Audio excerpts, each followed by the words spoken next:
This is Daily Blast Live. We're talking about what you're talking about. Real, honest, entertaining, live.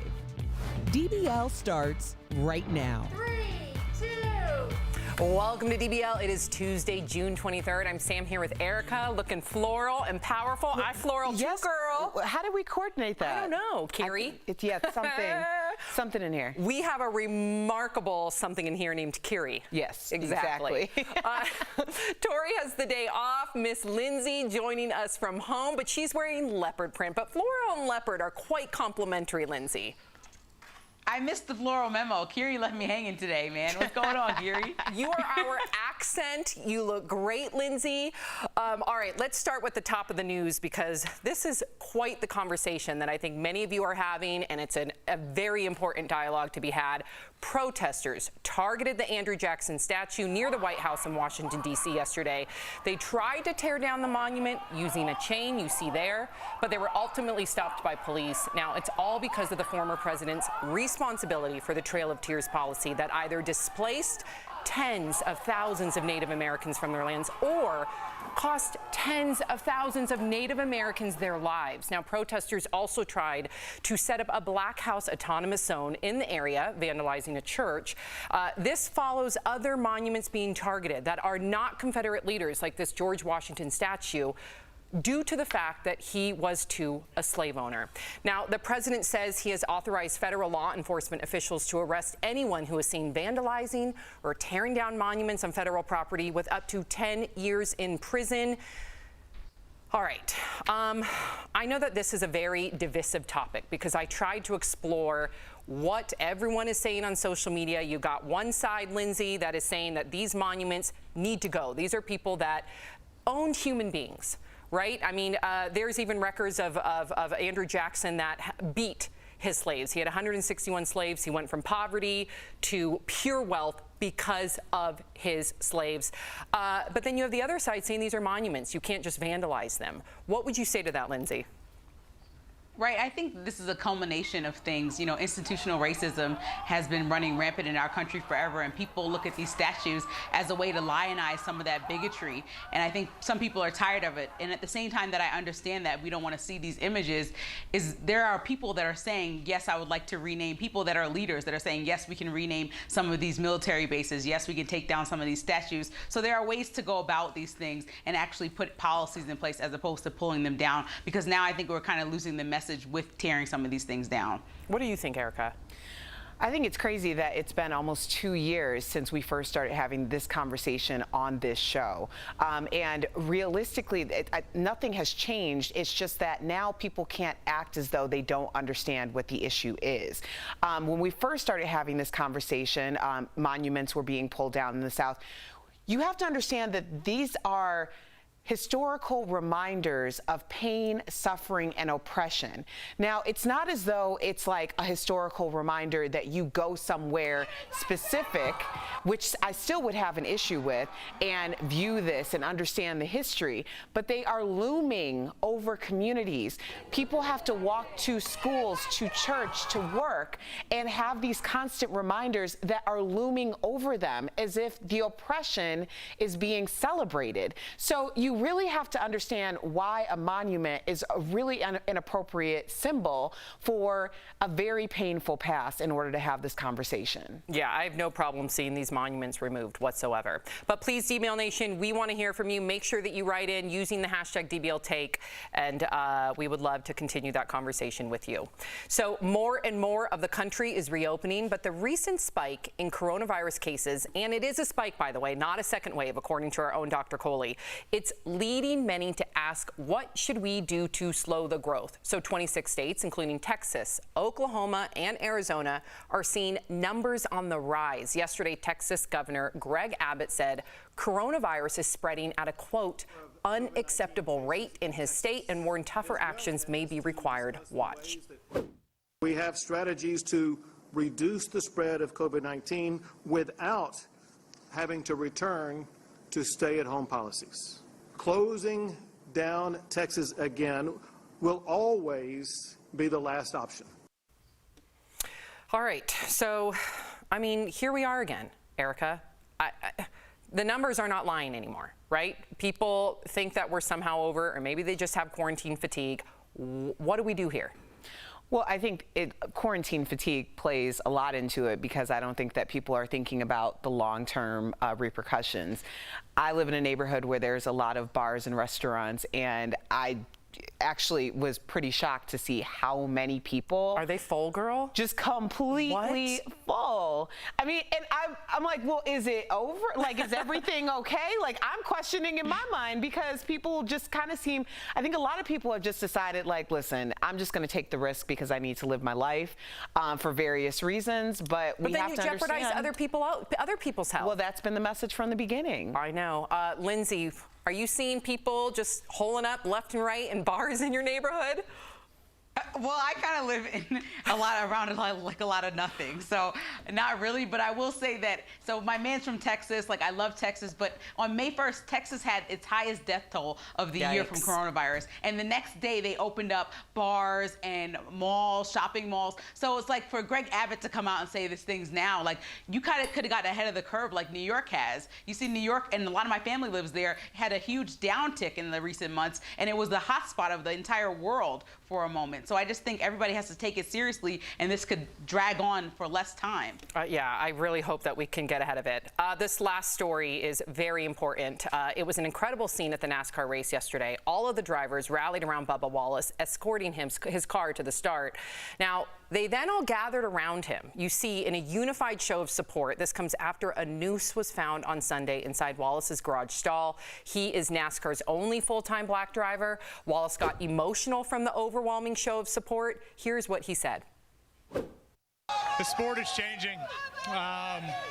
The deal that happened yesterday, sorry I'm not wearing my mask, but I wanted to show whoever it was that you're not going to take away my smile, and I'm going to keep on going.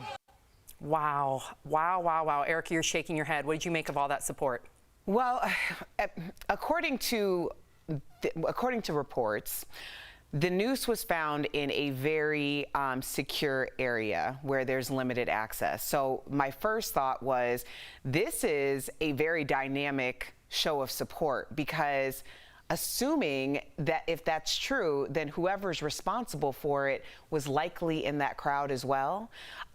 But to have so many people come forward and everybody show their support and solidarity, there didn't seem to be a ton of backlash coming from within the organization. And I think that that's absolutely progress. I've been really excited to see on Black Twitter all these people posting memes about how now they got to sit front row at NASCAR. And as someone who's been to my share of NASCAR races, it's a good time. So it would be great to have a very diverse audience. Yes. What do you think, Lindsay? I think solidarity is so important. I think with people who are being racist, they want to see division, they want to see chaos, and this is the exact opposite, with people of all backgrounds walking with him saying, we're going to stand stronger than you and more powerful with our voices to tell you that we're not going to have this racism running rampant in our lives, in our sport, and anywhere in our country. And I think that's really important. I do too. And I think to Erica's point, though, earlier, you know, the fact that this could be internal, considering that it was in a very protected, secure area. And I know that there is an investigation that takes place. Mm-hmm. I think we may see, I mean, I haven't seen NASCAR in the past. Unfortunately, NASCAR, I'm so proud of how they stood forward, but in the past, there were Confederate flags that were allowed there. Yes. Now it has been banned. So perhaps there are some people there that don't want to let go of those old policies, but if they can weed them out and make examples of them, I think you're going to see a whole new NASCAR.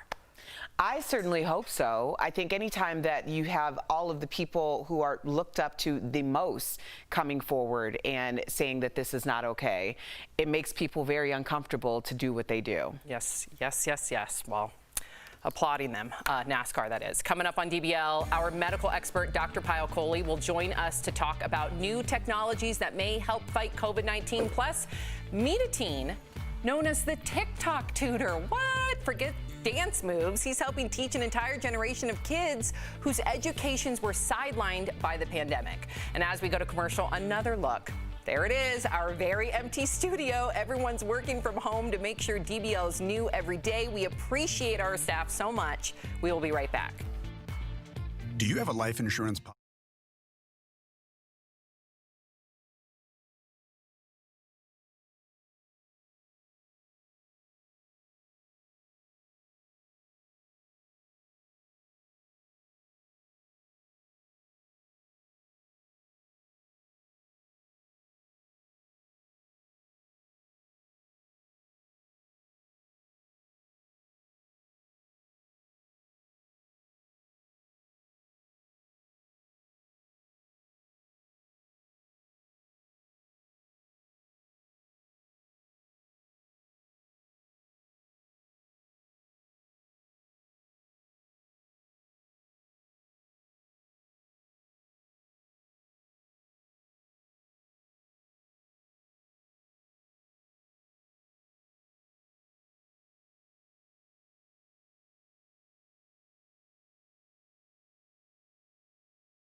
Welcome back to DBL. We are all about facts here, not fear, and providing information to keep you and your loved ones safe.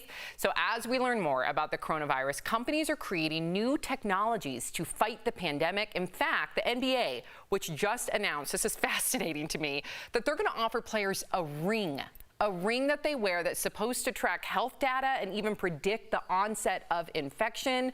Wow, my mind is blown. Dr. Payal Kohli joins us live. Hey, Doc, before we get to viewer questions, do you think this kind of technology will work? And is it something that you predict we all could wear one day? Because I want one of them rings, Erica. Yeah.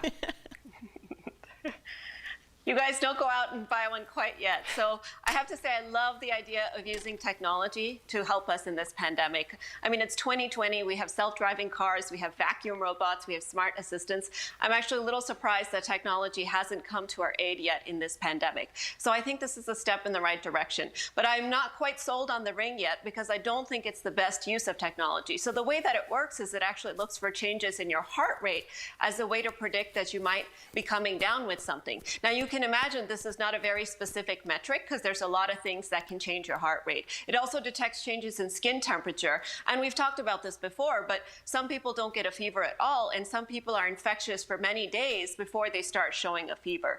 So even though I think it's encouraging that it's a step in the right direction, I don't think we're quite ready for prime time yet with that ring. Did you see what I did there with the basketball joke? Yes, that was Okay, good. You're Just good, making Dr. sure. Kohli. Now, so masks are one of the most important aspects of fighting this pandemic, yet they're possibly the least advanced of any treatment. So do you think it'll stay that way? I don't think it'll stay that way, Erica, but I think masks are fascinating because it's such a simple intervention that can have such a dramatic outcome. But it also sets the stage, to your point, for using technology to make them smarter. So researchers at Harvard and MIT, and we've talked about this on the show before, are actually embedding little chips into masks so that they can detect whether somebody may have coronavirus particles in their saliva. Whoa. So that means that if you're wearing your mask, within a few hours of getting infected, the mask actually lights up and tells you whether or not you're infected. So not only do you know for yourself, but for others around you. So I think that would be huge. I mean, can you imagine the impact of that in terms of fighting this thing? Wow, I can't imagine walking down the street and seeing people with lit up masks. I'd be like, go home, leave, bye. Okay, so let's get to the viewer comments. Are you ready, Dr. Kohli? Rosalind says, I read that Israel invented a breathalyzer COVID test with a high accuracy rate. Do you have any information on this breathalyzer test? I do, Rosalind, and this is another one of those super cool things that I really hope comes to fruition. So basically, it's a test where you breathe it just like a breathalyzer for alcohol, and it uses the size and the resonant frequency of the virus to detect its presence in your saliva. And it's got a greater than 90% accuracy so far in clinical trials. Yeah. So it's awaiting validation right now and then FDA approval. But if that happens, they said it could be available by September. And you guys, what you're seeing here is really a shift in terms of what we call point of care testing, which means tests, whether they're smart masks or breathalyzers or rings or what have you, ways to which we can detect the virus in real time, quickly and accurately so that we can reduce its spread. Imagine if it was connected to your front door and you had to breathe into it. Love it. And then it locks your door if you have it for 2 weeks. Yeah. Or, okay, I'm just or throwing offices or schools. Great. Yes. Well, I want to ask because Rose asked if it's okay to put your air conditioners in your window this summer. I heard it would not be a good idea because of the virus. No, I want to reassure you that in terms of the virus, it's probably okay to use those window air conditioners. But I will say that those have been associated with more asthma, more respiratory disease, and other conditions like Legionnaire's disease. So if you are going to use one, you want to be sure to keep it clean and, just make sure it's not old or moldy or anything like that before you start using it. Great. And if you need some homemade DIY air conditioning, when I was broke in college, I would take frozen water bottles and put them on my tummy. Really? Cools the whole body. Oh my gosh. Yep. Yes. Okay. Thank you, doctor. You'll be back tomorrow. So if you have a question about coronavirus you want answered by Dr. Kohli, write us on social media. You can also email info@dailyblastlive.com. No panic, just prevention and precautions. We'll be right back. The sun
Welcome back to DBL. If you have a teenager, chances are you've heard of TikTok. The social media app is popular among teens and famous for its dance challenges. But there's a new rising star on TikTok. Instead of busting a move, one 16-year-old is taking remote learning to the next level by giving thousands of followers math lessons. Wow, takes after Dr. Cobb and your uncle. Who was doing the tutors in your home during Zoom in the pandemic? Oh, my brother. Your brother? Yeah. Wow. So earlier, Al spoke to the TikTok tutor in today's DBL Spotlight. Okay, so if we have a function 2x plus 8, right, and I ask you what is the inverse of it, well, what you would do is that you have to switch the x and y value.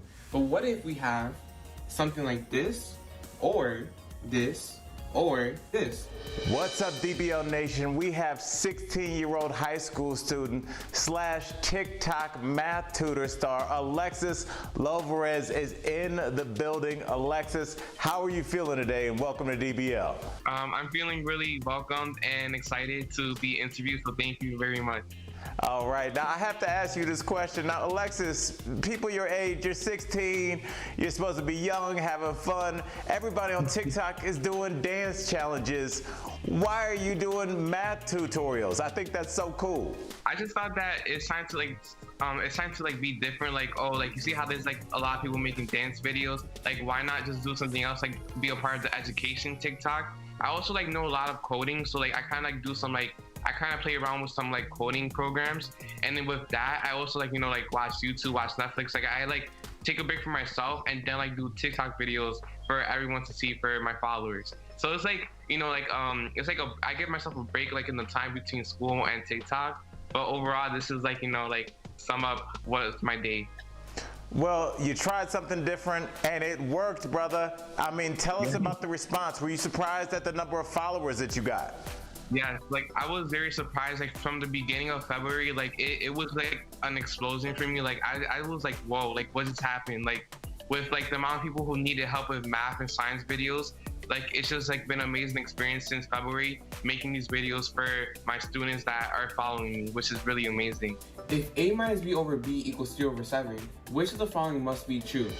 Well, Alexis, my only beef with you is that you were born 25 years too late to help me, because I definitely could have used your math help. Now, I taught 7th grade middle school in Miami for 5 years, so I'm gonna ask you, are you on the path to becoming a teacher? Do you have other dreams? Like, what's the future hold for Alexis? I actually don't know yet, but this has been like, an experience like I actually like might want to do and pursue in the future. And so A over B should be 10 over 7. Why? Because 1 is the same thing as 7 over 7. So 7 over 7 plus 3 over 7 is 10 over 7. And so if we look at these answer choices, it will be B. There it is. Alexis, the TikTok tutor, is in the building. We really appreciate you stopping by DBL. You have to do me a favor. You have to make me a promise. This is not going to be your only visit on our show. We're going to see you soon. Yes, you will. Thank you very much. All right, thank you. You guys heard it here first. He's coming back, and we'll be right back as well. Promotional consideration is brought to you by... Hello.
So hot tub sales have skyrocketed during the coronavirus pandemic, but many have found themselves purchasing ones that never actually existed. So scammers are taking advantage of people by advertising hot tubs online at discount prices. They then tell the customer to pay online because of lockdown restrictions, but then never deliver the dang tub. Yep, remember, never pay online or over the phone to a business or person you don't know when it comes to fraud.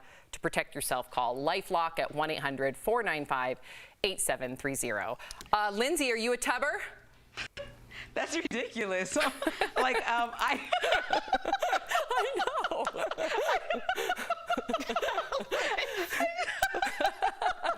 I didn't know what the segment was about. I'm sorry. It's so ridiculous. Yeah, I'm a tubber. Okay, so Lindsay's a tubber, but she knows better. You a tubber, Erica? Well, I got my inflatable pool delivered, so I have to blow it up because it came yesterday. So I'm going to be a pooler. Well, you can put hot water in that and become a pooler / tubber. I can't put hot water Why in mine not? because it'll melt. What will melt? The inflatable pool. No, it won't, Erica. Yes, it You're not will. putting in scorching, boiling water. Oh, man, Lindsay. Thank you, Lindsay. DBL's new every day. Bye, guys.